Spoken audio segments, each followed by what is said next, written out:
Hello and assalamu alaikum everyone. Welcome back to I Am Solution. So I'm back with another video. So this is the last video of chapter 3. In this video I will be teaching you guys 3.9 and 3.10. काफी interesting chapter रहा है as well as very informative. And yeah, let's start 3.9 and end this chapter. This chapter is about evaluating evidence for climate change. Basically, as in our previous video, जिसमें हमने carbon dioxide के बारे में पढ़ा था कि how it is affecting our environment, and let's see some evidence that scientists have collected. So yeah, here is the Mauna Loa Observatory. The graph is very important source of evidence for increase in carbon. The data comes from the Mauna Loa Observatory sitting high in volcano in Hawaii. The air the air there is clean and there is little human activity or plant life. Scientists have collected data about the composition of the air there is since 1950s. अब यहाँ पे कुछ जो है ना sources use किए गए हैं जिसकी वजह से जो है ना साइंटिस्ट ने ना कुछ you guys can say evidence collect करे। सबसे पहले एक आइस कोर्स है जिसमें उन्होंने एक सबसे पहले क्या देखा, the ice built up layers over the time, bubbles of the air trap the ice air that is thousands of years old. यानी आइस बबल्स की लेयर्स बनी और उनमें ना बबल्स देखे और उन बबल्स को टेस्ट किया तो किस चीज की थी, वो कार्बन डाइऑक्साइड की थी। ठीक है, एक ये आइस को, दूसरा है ट्री रिंग्स, यानी कि जो टी के जो रिंग्स है ना, इस तरीके से उन्होंने देखा, ट्री के रिंग्स की हेल्प से भी देखा इन्होंने। When tree is cut down, you can see the growth ring in the trunk. ये जो बेसिकली रिप्रेजेंट करता है कि कितने साल पुराना जो है ना वो ट्री रहे, ठीक है, यानी वो कितना लंबा रह चुका। Some types of tree live for hundred or even thousands of years. So scientists combine evidence from tree and the evidence from the ice core relating atmospheric carbon dioxide concentration to the growing condition of the tree. ठीक है, एक इस तरीके से, और एक दिखा है बॉक कोर्स एंड पॉलन। बेसिकली जो है ना वो इन्होंने यहाँ से जो है ना क्या कहते हैं, कुछ पॉलिन्स यहाँ से उठाए हैं। ठीक है, पॉलिन्स ये जो है कुछ पॉलिन्स है, इनको उठाया और जो है ना कुछ एविडेंस कलेक्ट किया जिसमें उन्होंने चेक किया है, बेसिकली इसको चेक किया ताकि प्लांट्स की ग्रोथ पे क्या अफेक्ट है अब तक हमारे एनवायरनमेंट में जितने भी चीज़ें प्रेजेंट लाइक कार्बन डाइऑक्साइड, इस चीज़ को देखते हुए उन्होंने चेक किया और जिससे टेम्परेचर काफ़ी ज़्यादा इंक्रीज ही नज़र आया उनको। ठीक है, अब यहाँ पे लास्ट हमारे पास है प्रिडिक्टिंग द फ्यूचर। ठीक है, यहाँ पे आप देख सकते हो एक टेम्परेचर का ग्राफ जो है ना, जिसमें साइंटिस्ट ने बताया कि जो है ना human activities, global temperature, impact of climate change on a very different on very different organism, they use this evidence to predict the future impact of climate change.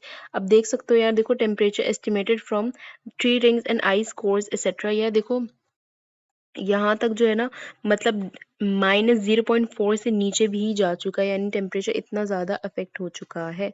ठीक है, नाउ लेट्स सी फर्दर। इसमें ज़्यादा evidence based बात थी और कुछ भी नहीं थी। अब इंसान भी क्या चीज़ है, इसमें अब आपको बताएगा इंसान भी क्या चीज़ है जो चीज़ें ख़राब भी कर सकता है और चीज़ें खुद भी सही कर सकता है।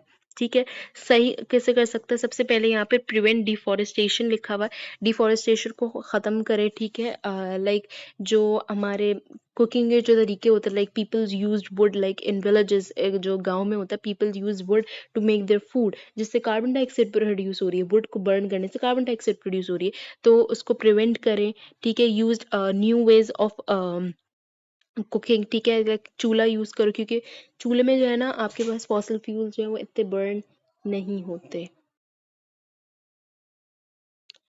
मीन्स के फॉसिल फ्यूल्स बर्न जब जो है ना उसमें जो गैसेस निकल रही रहती है लाइक कार्बन डाइऑक्साइड, वो नहीं निकलती। You can use electric stove. ठीक है, इस तरीके से यूज कर सकते हैं जिससे कार्बन डाइऑक्साइड कम रिलीज होती है। यहाँ पे जो है हमारे पास कुछ अदर भी हैं, दूसरे भी हैं, जैसे सोलर, विंड एनर्जी यूज करने चाहिए। ठीक है, उसके अलावा जो है ना प्लांट्स को कट किया जाता है। बहुत डिफरेंट यूजेस के लिए। अब जो है ना डिफॉरेस्टेशन को ख़त्म किया जाए, ठीक है, उसके अलावा रिफॉरेस्टेशन किया जाए। डिफॉरेस्टेशन क्या करें कि यार जहाँ प्लांट्स कट कर रहे हैं तो वहाँ पे उनको रीप्लांट भी करें, और डिफरेंट जगहों पे भी प्लांट्स को ज़्यादा से ज़्यादा ट्री प्लांट करें, ठीक है, क्योंकि जिसकी वजह से ना हमारा इन्वायरमेंट और बेहतर हो सकता है, और ग्लोबल वार्मिंग जो है वो रिड्यूस हो सकती है। और एंड या उसके अलावा जो है ना हमारे पास, ताकि जो है ना प्लांट्स जितने ज़्यादा होंगे उतने ज़्यादा फोटोसिंथेसिस का प्रोसेस होगा।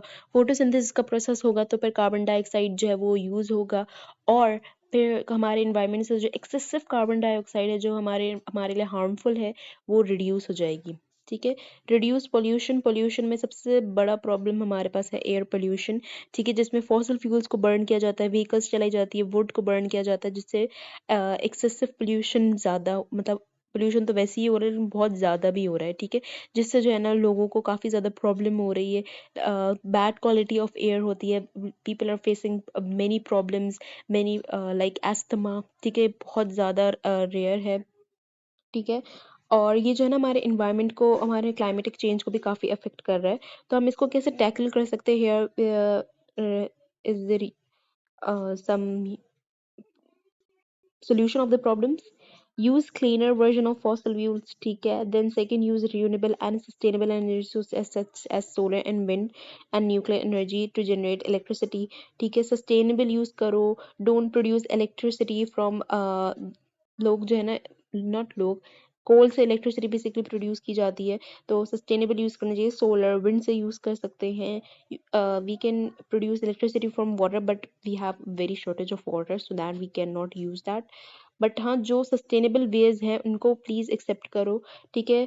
और reduce our use of fossil fuels, example reduce of use of car, increase public transport, ठीक है, ये आपके इन्वायरमेंट को काफ़ी ये अगर हम ये चीज़ें फॉलो करेंगे ना तो हमारा इन्वायरमेंट काफ़ी काफ़ी ज़्यादा बेहतर हो जाएगा। उसके अलावा then we have last thing, that is protecting endangered species, like those species, जैसे हमारे इंडस रिवर में डॉल्फिन है और एक स्नो लेपर्ड, ये हमारे स्पीशीज़ बहुत बहुत रेयर है। आई होप कि आपने इंडस रिवर डॉल्फिन के बारे में ज़रूर पता होगा, पढ़ा होगा, ठीक है। और स्नो लेपर्ड भी हमारे इन्वायरमेंट में काफ़ी ज़्यादा कम है, तो हमें कोई, मतलब पाकिस्तान में जो है ना वो 21 नेशनल पार्क्स हैं, जिसमें जो है ना 3% ऑफ द टोटल एरिया जो हमारा कंट्री का है। तो हमें एक ऐसी जगह कंस्ट्रक्ट करनी चाहिए जहाँ पे जो है ना आराम से ये स्पीशीज़ जो हैं वो रह सके, उनको फीडिंग, इनकी फीडिंग का प्रॉपर ख़्याल रखा जाए, ठीक है। और इवन वहाँ पे ज़्यादा से ज़्यादा प्लांट्स होने भी चाहिए, ठीक है, उनकी फीडिंग का प्लांट ज़्यादा से ज़्यादा ख़्याल रखा जाए। उसके अलावा उनकी मेडिसिन्स का, उनकी एड का प्रॉपरली ख़्याल रखा जाए, और वहाँ पे जो है ना पॉचिंग ना हो, ठीक है, बैन किए, यानी जो है इलीगल हंटिंग हो वो अलाउड ना हो, ठीक है। I hope you guys got it. And यहाँ पे डॉल्फिन रहती है, यहाँ पे ये रहा स्नो लिपर्ड, ठीक है, Indus river dolphin, and that is the end. I hope you guys got it. मैंने काफ़ी शॉर्ट करके 3.9 एंड 3.10 बताया, क्योंकि काफ़ी ज़्यादा इनमें डिटेल्स नहीं है, but they are just solutions. So yeah, I hope you guys got it, and inshallah I will be starting new chapter, and you guys can tell me in comment section कि कौन से मैं start करूँ chapter of this book, और if you guys want another book कि मैं कोई और सी बुक स्टार्ट करूँ लाइक ज्योग्राफी और history, you guys can suggest me, and inshallah I will try my best to upload videos on that. And yeah, I will meet you in my next video. Subscribe to my YouTube channel and hit the like button and share it with your friends. Till then, bye bye, Allah Hafiz.